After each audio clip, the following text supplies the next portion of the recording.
Bonjour, c'est Gilles sur boursicoté.com. Voici l'analyse technique Forex et matières premières pour cette journée du mercredi 11 mars 2015.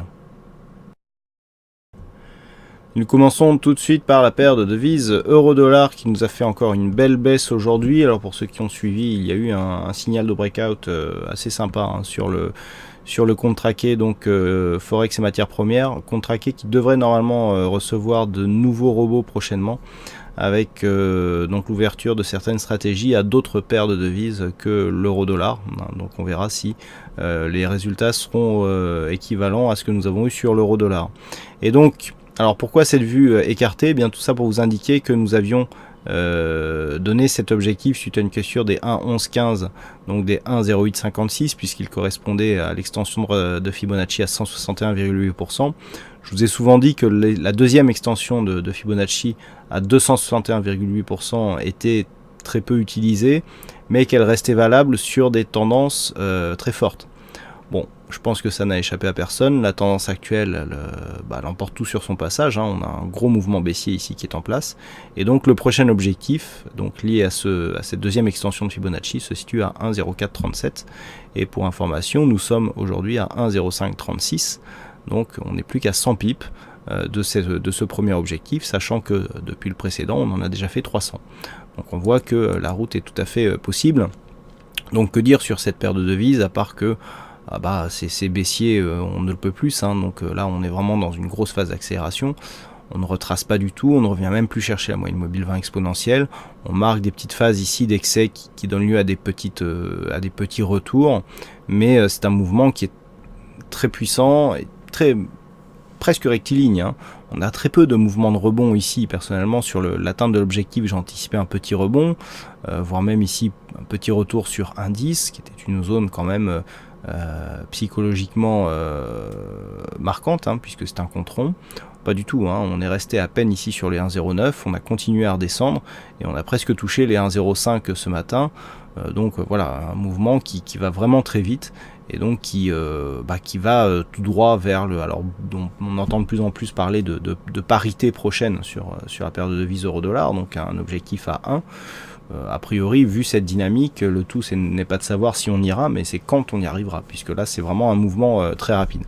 Donc on est très baissier sur l'euro-dollar, les indicateurs vont en ce sens, on a une grosse configuration de survente donc sur les oscillateurs, RSI stochastique, très compliqué pour moi de rentrer là-dedans à part sur des signaux algorithmés.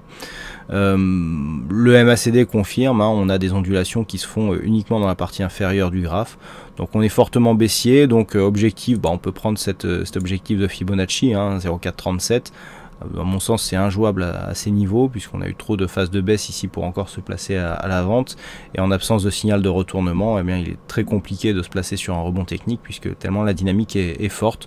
Donc autant regarder un petit peu et puis voir si ces extensions de Fibonacci nous emmèneront sur ces niveaux. Donc on reste baissier à tous les niveaux sur la paire de devises euro-dollar.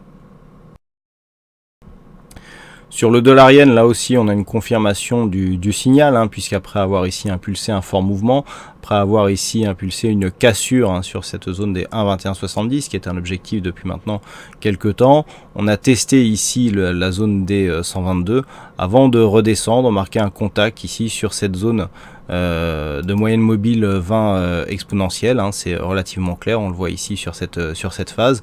Donc des cours qui reviennent, qui touchent ici la moyenne mobile et qui commence à repartir à la hausse en direction ici des 121,70. Donc on est vraiment ici sur un niveau, sur une phase de consolidation que l'on retrouve sur les indicateurs, avec donc ici les indicateurs qui ressortent de la zone de surachat, phase de consolidation, mais qui se stabilisent déjà. On le voit bien ici sur le MACD, c'est relativement net. Donc là on est vraiment dans une pleine dynamique. On a des contacts, une moyenne mobile 20 exponentielle qui donne de très bons points de contact pour jouer à la continuité de tendance. On voit bien ici que c'est cette zone qui joue le rôle de support, et ce depuis que nous avions eu ici cette phase de stabilisation, je vous en avais parlé. Et donc pour l'instant on est vraiment dans un signal de continuité, et si on confirme avec une rupture de cette zone des 121,70 doublée d'une rupture ici des 122, eh bien on va commencer à s'envoler pour de prochains points hauts, et notamment on va commencer à chercher ici avec les retracements de Fibonacci. Donc pour une meilleure lecture, on va supprimer voilà, ce retracement de Fibonacci, et on va essayer de tracer quelque chose de propre donc sur la phase de consolidation pour voir un petit peu où sont placés les objectifs de cette cassure. Donc on prend les retracements de Fibonacci, donc on prend ici la zone de point haut, et voilà, on vient chercher ici la phase de consolidation.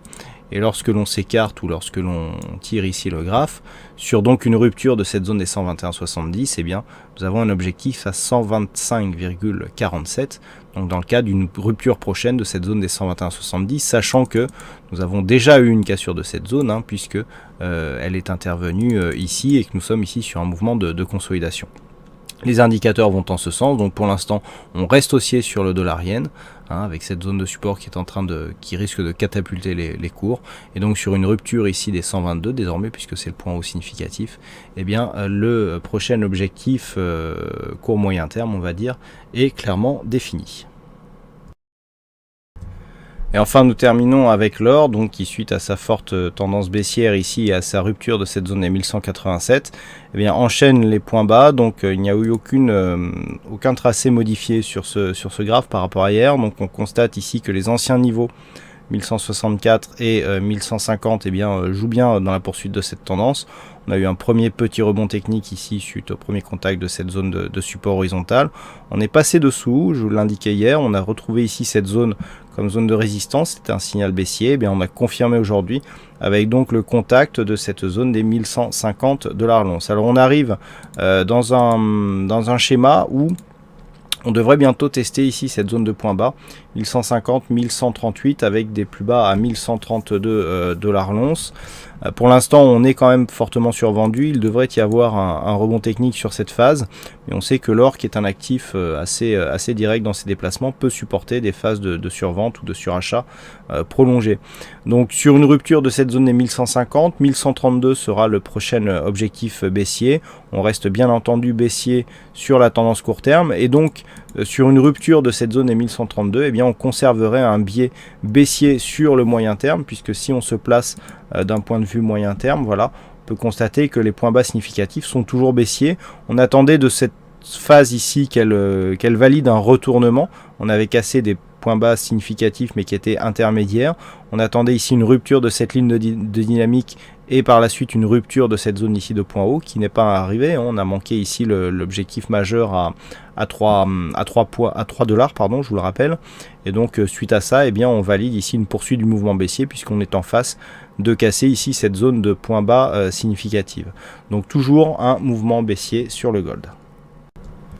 Voilà donc ce que nous pouvons dire sur cette analyse technique Forex et matières premières. Je vous souhaite à toutes et à tous une bonne soirée, bonne chance dans le prochain trade et on se retrouve donc dès demain pour d'autres analyses techniques sur le site boursicoté.com. Bonne soirée à tous.